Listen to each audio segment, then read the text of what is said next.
بسم اللہ الرحمن الرحیم۔ دیکھتی آنکھوں سنتے کانوں، آپ کو گڈ رہب کی طرف سے السلام علیکم۔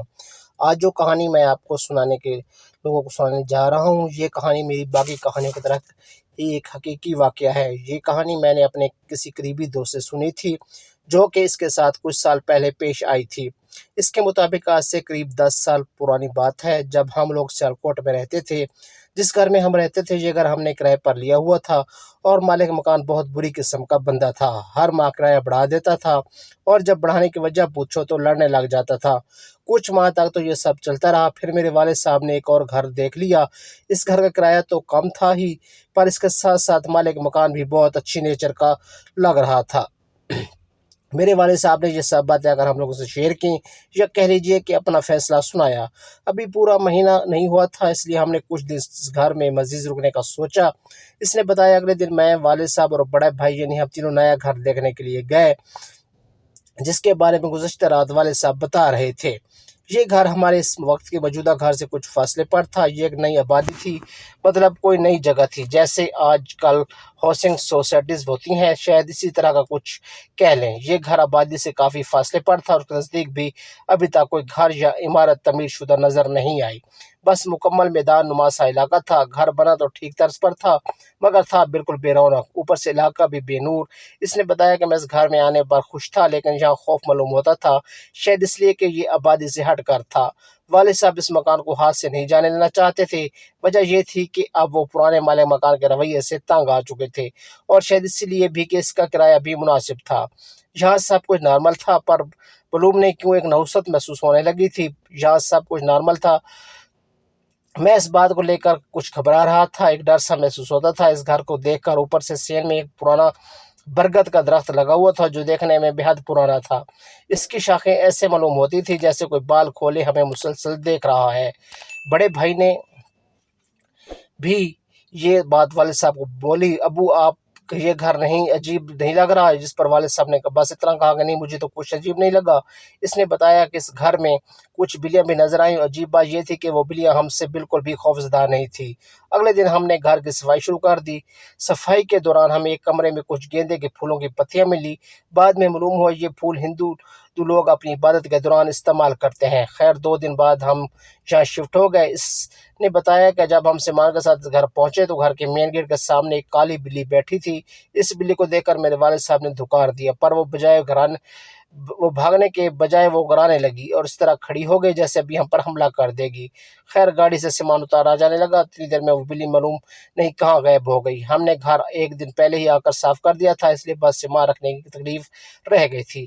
سامان رکھ کے ہم لوگ بالکل تھک گئے تھے۔ رات کا کھانا کھا لینے کے بعد جب ہم لوگ اپنے بستر پہ جاتے ہی تھکن کی وجہ سے سو گئے، رات کے کسی پیر ہمیں سین سے بلیوں کے رونے کی آوازیں آئیں، جن کو سن کر ہم لوگ خوف کے دائرے میں آ گئے، اٹھ کر بیٹھ گئے اور انہیں دھتکار دیا، جس کے بعد ہماری جان میں جان آئی۔ صبح سب لوگ اٹھے تو سین میں کسی جانور کا کٹا ہوا سر پڑا تھا، اور ایک بلی اسے نوچ نوچ کر کھا رہی تھی۔ میں نے جب اسے دیکھا تو ڈر کے مارے شور مچا دیا۔ عجیب بات تو یہ تھی کہ وہ بلی شور کے باوجود بھی وہاں سے نہیں بھاگی، جیسے اسے فرق ہی نہیں پڑا۔ ابو نے ایک لکڑی کی چھڑی ہاتھ میں اٹھائی اور 2-3 بار زمین پر ماری، جس سے وہ بلی سر سمیت بھاگ گئی۔ مجھے حیرت ہوئی کہ ایک بلی کیسے کسی بڑے جانور کا سر اپنے دانتوں میں دبا کر بھاگ رہی ہے۔ وہ سر تو شاید بلی سے بھی بڑا لگ رہا تھا۔ ایک عجیب بات تو یہ تھی کہ اس پورے علاقے میں کوئی بھی نہیں تھا، تو پھر یہ بلی وہ سر لائی کہاں سے تھی؟ وہ سر بالکل ایسا تھا جیسے اس اوپر کی کھال کسی نے تائی مارا سے اتاری ہو، اور ایسا کام کو کوئی کسائی ہی کر سکتا ہے۔ اس نے بتایا کہ ہم لوگ یہ سب دیکھ کر بہت ڈر گئے تھے، پر ابو نے ہنس کر کہا اس میں ڈرنے والی تو کوئی بات نہیں، یہ اتوار کا دن تھا، اس لیے ہم سب لوگ گھر میں ہی تھے۔ میرا بھائی اور میں آس پاس کسی پرچون کی دکان کی تلاش میں موٹر سائیکل پر نکلے تاکہ کچھ راشن وغیرہ لے لیں۔ جب ہم گھر سے نکلنے لگے تو دونوں بھائیوں نے درخت پر وہی بلی دیکھی جو ہماری جانب مسلسل ٹکٹکی لگا کر دیکھ رہی تھی۔ میرا بھائی اور میں آس پاس کسی پرچون کی دکان کی تلاش میں موٹر سائیکل پر نکلے تاکہ کچھ راشن وغیرہ لے آئیں۔ جب ہم گھر سے نکلے تو ہم دونوں بھائیوں نے وہی بلی دیکھی، وہ ہماری جانب ٹکٹکی بات کر دیکھ رہی تھی۔ اس گھر میں بہت سی بلیاں تھی۔ اس بلی سے عجیب سا خوف آنے لگا تھا۔ اس کی ایک آنکھ ہی تھی، سب بلیاں کالی تھی، پر اس بلی کی ایک آنکھ ہی اس کی پہچان تھی۔ اس نے بتایا ہم نے جلدی ہی پرچون کی دکان ڈھونڈ لی اور سامان لے کر واپس آ گئے۔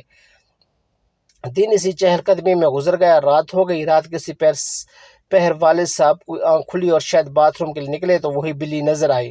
انہوں نے اسے بھگانے کی کوشش کی تو وہ کہیں غائب ہو گئی۔ اس نے بتایا گرمیوں کے دن تھے اور ہمیں اس گھر میں رہتے ہوئے 1 ہفتہ ہو گیا تھا اور روز ہی کچھ نہ کچھ عجیب دیکھنے کو ملتا۔ اب والد صاحب نے بھی یہاں کسی پراسرار چیز کے ہونے کا احساس ہو گیا تھا، پر شاید وہ اس لیے خاموش تھے کہ ہماری فیملی میں ایک وہی تھے جو سب کو سنبھالے ہوئے تھے۔ اس نے بتایا کہ یہ سلسلہ جاری رہا۔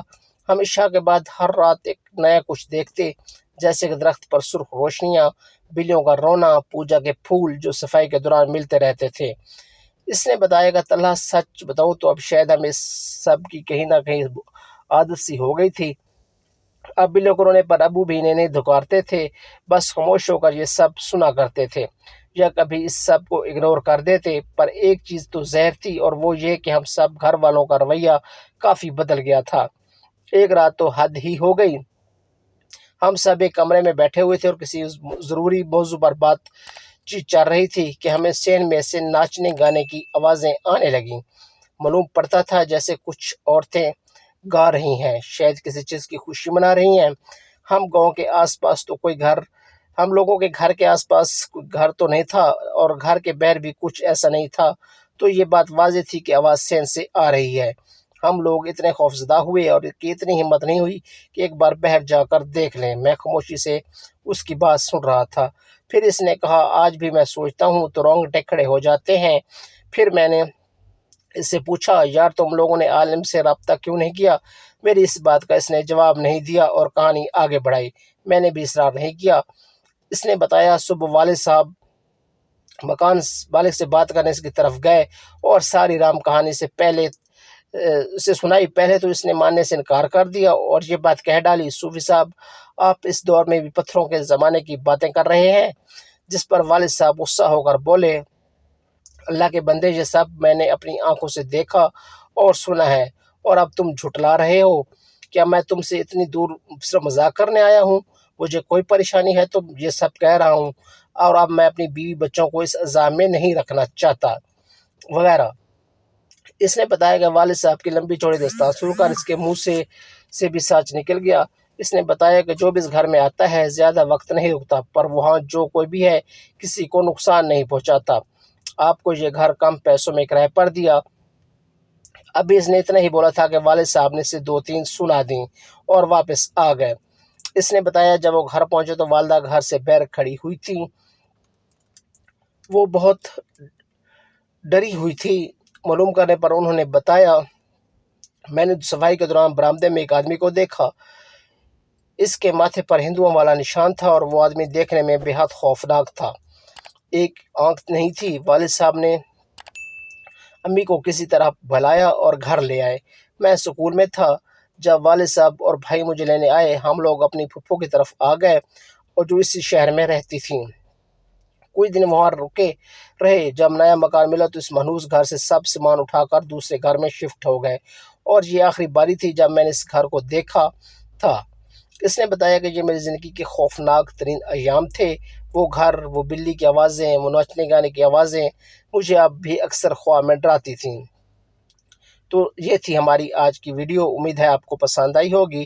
اگر آپ اسی طرح کی مزید اچھی سٹوریز دیکھنا چاہتے ہیں تو ہمارے چینل کو سبسکرائب کیجئے تاکہ ہماری ہر نئی آنے والی ویڈیو آپ کو بر وقت ملتی رہے۔ اس کے ساتھ ہی ناظرین محترم ہمیں دیجیے اجازت۔ بہت جلد دوبارہ ایک نئی ویڈیو کے ساتھ حاضر ہوں گے۔ تب تک اللہ حافظ۔ اپنا اور اپنے پیاروں کا رکھیے خیال۔ اگر آپ اسی طرح کی سٹوریز اور اسلامی واقعات کی ویڈیوز دیکھنا چاہتے ہیں تو آپ سے ایک بار پھر گزارش ہے کہ چینل کو سبسکرائب کرنا نہ بھولیے تاکہ ہم بار بار ملتے رہیں اور ہماری کوئی بھی آنے والی ویڈیو آپ سے مس نہ ہو۔ اللہ حافظ ناظرین محترم۔